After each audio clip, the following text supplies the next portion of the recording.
Assalamualaikum warahmatullahi wabarakatuh.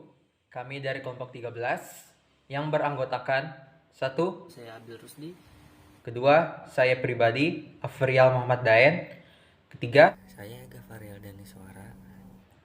baik, saya akan menjelaskan apa itu function decomposition. Function decomposition adalah metode analis yang membedah proses kompleks untuk memeriksa elemen individualnya. Fungsi dalam konteks ini adalah tugas dalam proses yang lebih besar di mana dekomposisi memecah proses itu menjadi unit-unit yang lebih kecil dan lebih mudah dipahami. Poin penting pada function decomposition. Function decomposition memecah proses yang besar dan kompleks menjadi serangkaian unit atau tugas yang lebih kecil dan lebih sederhana, yang mendorong pemahaman yang lebih baik tentang keseluruhan proses. Diagram function decomposition berisi seluruh fungsi atau proyek bersama dengan semua subtugas yang diperlukan untuk menyelesaikannya. Function decomposition adalah alat pemecah masalah yang digunakan dalam beberapa konteks, mulai dari bisnis dan industri hingga pemrograman komputer dan AI. Memahami function decomposition.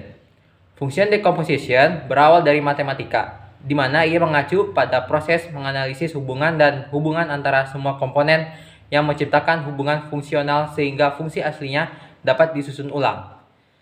Pada intinya, function decomposition membutuhkan sesuatu yang rumit dan menyederhanakannya. Juga penguraian suatu proses atau fungsi menjadi subfungsi yang lebih kecil dapat membantu manajer proyek untuk menentukan bagaimana fungsi atau tugas individu membantu mencapai tujuan proyek secara keseluruhan. Langkah function decomposition. Proses function decomposition dapat dipecah menjadi beberapa langkah. Penggunaan diagram function decomposition adalah kunci untuk langkah ini. 1. Temukan fungsi dasar. 2. Buat daftar subfungsi penting. 3. Buat daftar tingkat subfungsi berikutnya. Dan terakhir, 4. Periksa diagram. Di sini saya akan menjelaskan tentang data flow approach. Data flow approach adalah suatu diagram yang menggambarkan aliran data dari sebuah proses yang sering disebut dengan sistem informasi. Di dalam data flow approach juga menyediakan informasi mengenai input dan output dari tiap entitas dan proses itu sendiri. Dalam data flow approach juga tidak mempunyai kontrol terhadap flow-nya, sehingga tidak adanya aturan terkait keputusan dan pengulangan. Bentuk penggambaran berupa data flowchart dengan skema yang lebih spesifik. Menurut Kenneth Kozar, tujuan dari adanya data flow approach sendiri adalah sebagai penyedia atau menjembatani antara pengguna dengan sistem. Jenis-jenis data flow approach. Data flow approach terbagi menjadi 3 jenis, yaitu yang pertama ada diagram level 0 atau diagram konteks. Diagram konteks atau level 0 merupakan diagram dengan tingkatan paling rendah, di mana menggambarkan sistem berinteraksi dengan entitas eksternal.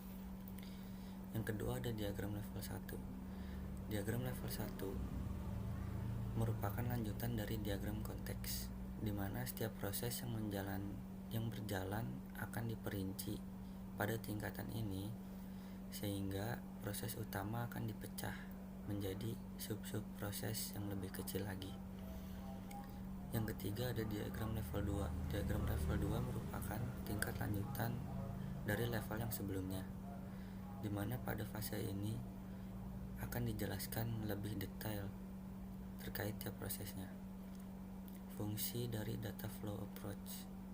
Yang pertama, menyampaikan rancangan sistem.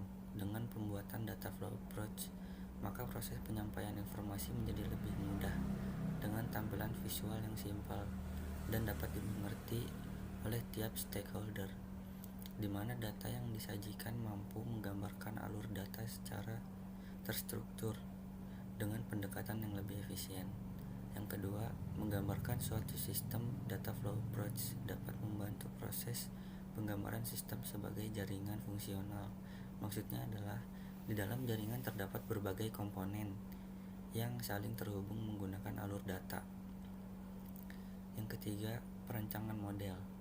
Data flow approach dapat membuat rancangan model baru dengan menekankan pada fungsi sistem tertentu. Hal tersebut dapat dimanfaatkan untuk melihat bagian yang lebih detail dari diagram alir data tersebut atau data flow approach. Saya di sini akan menjelaskan tentang Object Oriented Programming.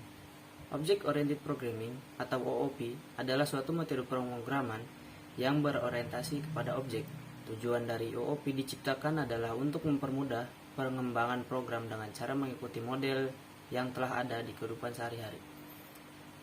Jadi, setiap bagian dari suatu permasalahan adalah objek. Nah, objek itu sendiri merupakan gabungan dari beberapa objek yang lebih kecil lagi. Contohnya, mobil. Mobil adalah suatu objek yang terbentuk dari beberapa objek yang lebih kecil.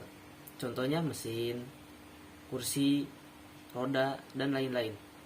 Mobil sebagai objek yang terbentuk dari objek-objek yang lebih kecil, saling berhubungan, berinteraksi, berkomunikasi, dan saling mengirim pesan kepada objek-objek yang lainnya.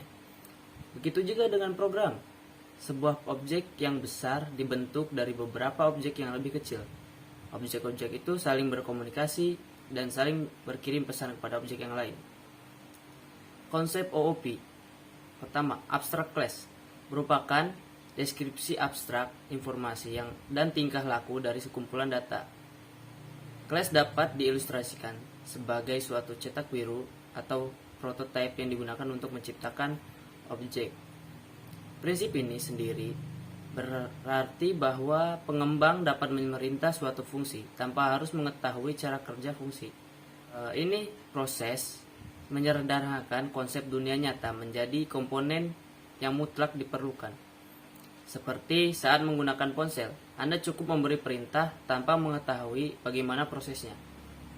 2. Encapsulation. Istilah enkapsulasi sebenarnya adalah kombinasi data dan fungsionalitas dalam sebuah unit tunggal sebagai bentuk-bentuk untuk menyembunyikan detail informasi.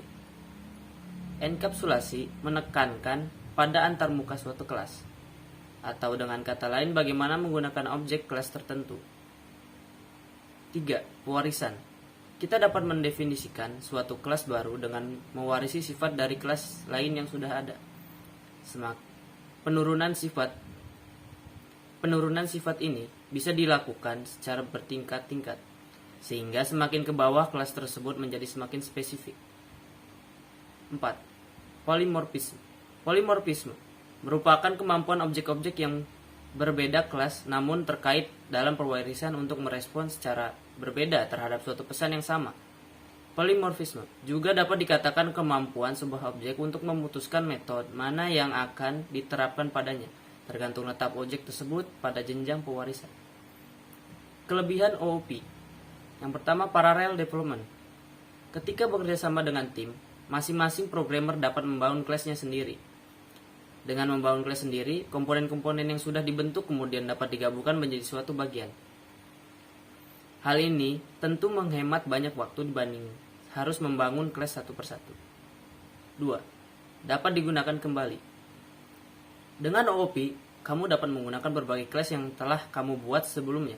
Ini tentu akan memudahkan untuk digunakan pada proyek lain yang sejenis. Kelas tersebut juga dapat kamu ubah sesuai dengan kebutuhan. 3. Skalabilitas. Jika terjadi pengembangan dari program yang sudah ada, menambahkan beberapa fungsi, objek, atau kelas lainnya akan menjadi lebih mudah. Program tersebut juga dapat tetap bekerja dengan baik. Kekurangan OOP, tidak efisien. Yang pertama, menggunakan OOP akan mengkonsumsi lebih banyak daya pada CPU yang digunakan. Oleh karena itu, sangat disarankan untuk menggunakan alat terbaru saat mengembangkan dengan OOP. 2. Kemungkinan duplikasi. Dengan berbagai kemudahan yang diberikan oleh OOP, mengembangkan program baru dari yang sudah ada akan lebih mudah. Namun ini justru membuat berbagai proyek yang dibuat terasa seperti duplikasi saja. Nah, itulah penjelasan singkat dari kami mengenai function decomposition, data flow approach programming, dan object oriented. Itulah beberapa pendekatan yang biasa digunakan dalam menganalisa suatu sistem. Sekian, terima kasih.